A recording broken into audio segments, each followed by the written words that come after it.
السلام علیکم ورحمۃ اللہ وبرکاتہ۔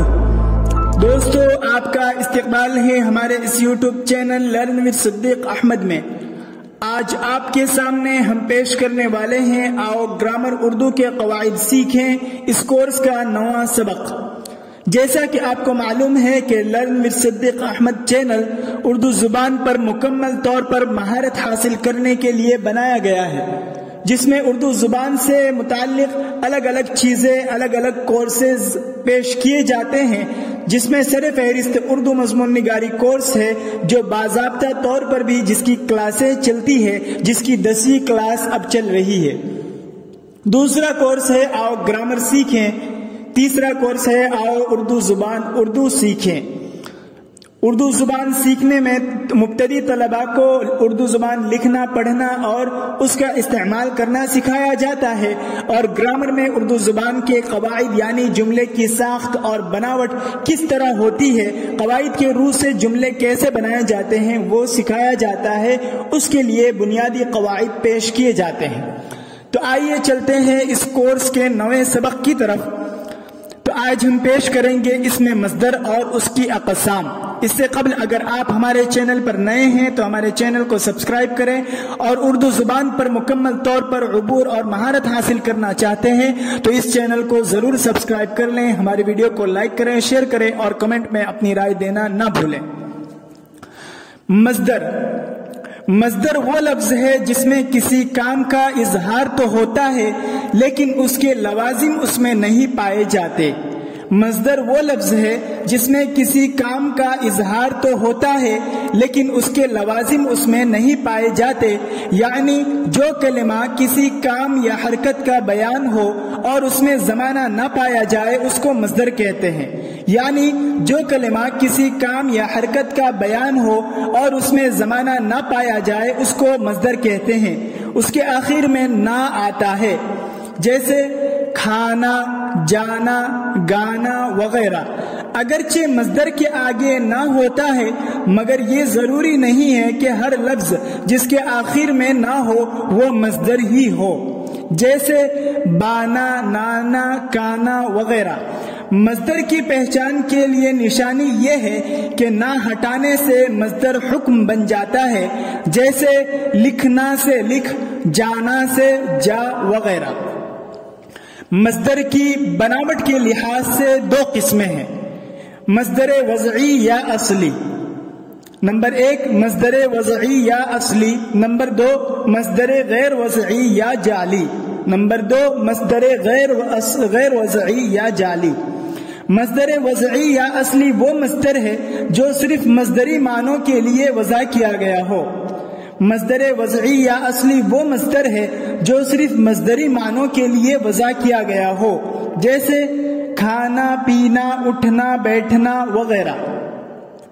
مصدر غیر وضعی یا جعلی وہ مصدر ہے جو دوسری زبانوں کے الفاظ پر مصدر یا علامت مصدر زیادہ کر کے بنائے گئے ہوں۔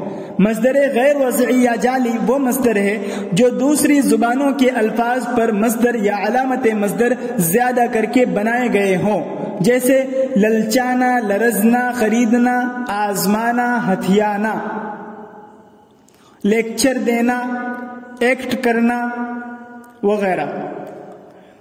پہلے کی مثالوں میں ایسے مصادر ہیں جو صرف مصدری معنوں ہی کے لیے وضع کیے گئے ہیں، یعنی جب سے زبان بنی ہے تب سے اسی طرح بولے جاتے ہیں، ایسے مصدر اصلی کہلاتے ہیں۔ دوسرے کے مصادر ایسے ہیں کہ فارسی، عربی، ہندی، انگریزی الفاظ پر مصدر زیادہ کر کے بنائے گئے ہیں، اور اسی کی شق جو تیسری ہے اس کے مصدر فارسی اور اردو لفظوں میں کچھ تبدیلی کر کے بنائے گئے ہیں، ایسے مصدر جعلی کہلاتے ہیں۔ گویا پہلے کی مثال کھانا، پینا، اٹھنا، بیٹھنا، دوسرے کی مثال دھوکہ دینا، بھیک مانگنا، لیکچر دینا، ایکٹ کرنا، تیسرے کی مثال للچانا، لرزنا، خریدنا، آزمانا، ہتھیانا وغیرہ۔ کمی بیشی کے لحاظ سے مصدر کی قسمیں، دو قسمیں کمی بیشی کے لحاظ سے بھی ہے۔ نمبر 1 مجرد، نمبر 2 مزید فی۔ مجرد مصدر وہ مصدر ہے کہ اگر اس میں سے کوئی حرف کم کر دیں تو مصدر نہ رہے.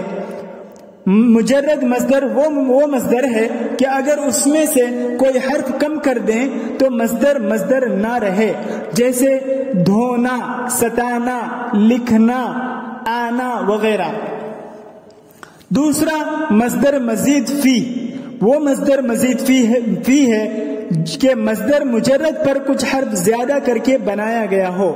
مصدر مزید فی وہ مصدر ہے کہ مصدر مجرد پر کچھ حرف زیادہ کر کے بنایا گیا ہو، جیسے دھو لینا، ستا چکنا، لکھ دینا، آ جانا، چلے جانا.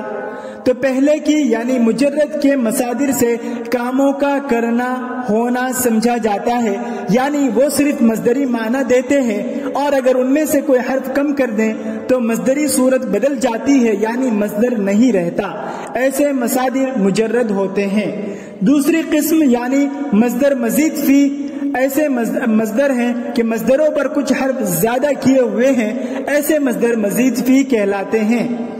معنی کے لحاظ سے بھی مصدر کی دو قسمیں ہیں، مصدر لازم، مصدر متعدی.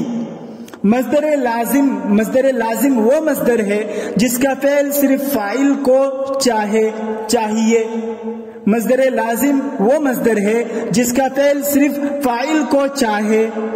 مصدر جیسے مجیب، خادمہ اٹھی، بجلی گری.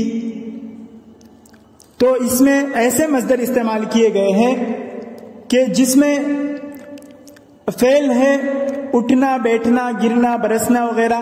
تو یہ مصدروں سے بنائے گئے ہیں، اور اس میں یہ سب جو ہے خادمہ، بجلی، اور یہ جو ہے فعلوں کے فاعل ہے. فعل اور فاعل مل کر بات پوری ہو گئی ہے اور کسی مفعول کی ضرورت نہیں ہے، لہذا ایسے فعلوں کے مصدروں کو مصدر لازم کہتے ہیں.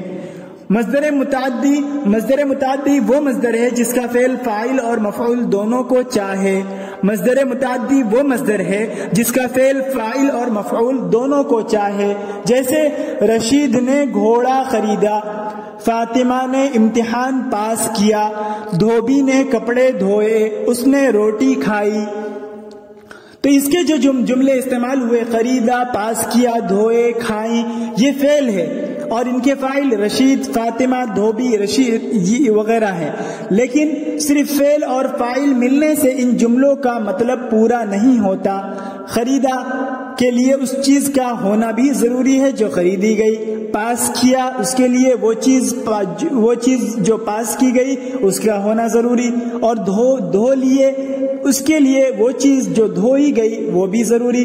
کھائی، اس کے لیے وہ چیز جو کھائی گئی وہ بھی ضروری. جب تک ایسی چیزوں کا ذکر نہ ہو بات پوری نہیں ہوتی.